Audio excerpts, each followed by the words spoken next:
आऊज़ुबिल्लाहिमिनश्शैतानिर्रजीम बिस्मिल्लाहिर्रहमानिर्रहीम। अस्सलाम वालेकुम। कैसे हैं गाइस आप सब? अल्लाह के फ़ज़ल करम से आप सब ठीक होंगे। आज मैं बनाने लगी हूँ शुगर फ्री दलिया।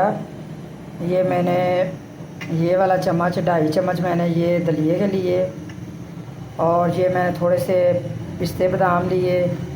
ये मिक्स ड्राई फ्रूट है, और ये मैंने इसमें थोड़ा सा पानी डाला। पहले मैं इसको पानी में पकाऊंगी, फिर थोड़ा सा हमारा जैसे ही भी पानी खुश्क हो जाएगा फिर मैं इसके अंदर दूध डालूंगी।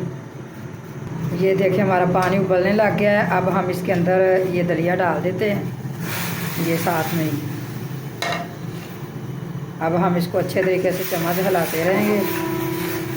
इसको हल्की आंच पे पकाना है। ये पानी में पक रहा है, ये देखें।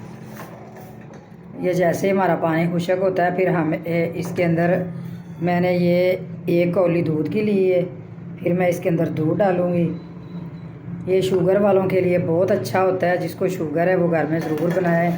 ये जो दलिया मैंने बाज़ार का नहीं लिया, ये मैंने जो है ना खुद बनवाया था, चक्की से बनवाया था। और बाज़ार का जो दलिया ना उसका तो खाने का कोई फ़ायदा ही नहीं है, वो इतना अच्छा नहीं होता। और इससे शुगर बहुत कम होती है। जिसको भी शुगर है वो भी घर में बना के ज़रूर खाएं। इसमें ना मैं चीनी डालूँगी ना मैं शक्कर डालूँगी, कोई चीज़ भी मैं नहीं डालूँगी। ये हमारा पानी अब थोड़ा सा रह गया है। अब हम इसमें दूध डालते हैं।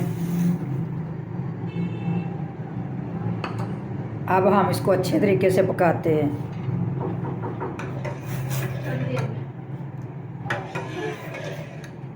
इसको पकाना इतनी तेज़ ज़्यादा चूल्हा तेज़ नहीं करना, इतना कम ही रहने देना। ये देखिए बस हम इसको 10 मिनट और पकाएंगे और ये हमारा शुगर फ्री दलिया तैयार हो जाएगा।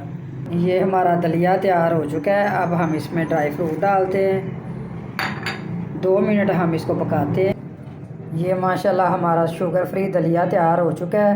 मैंने थोड़ा सा पतला रखा है क्योंकि थोड़ी देर फ्रिज में रखूँगी तो ये फिर ठंडा हो गया तो बिल्कुल सही हो जाएगा। और अगर हमारा दलिया पसंद आया हो तो आप लोग ज़रूर ट्राई किया करें। हमारे चैनल को सब्सक्राइब करें, लाइक करें, फॉलो करें। हमें भी दुआओं में याद रखें। अल्लाह हाफिज़।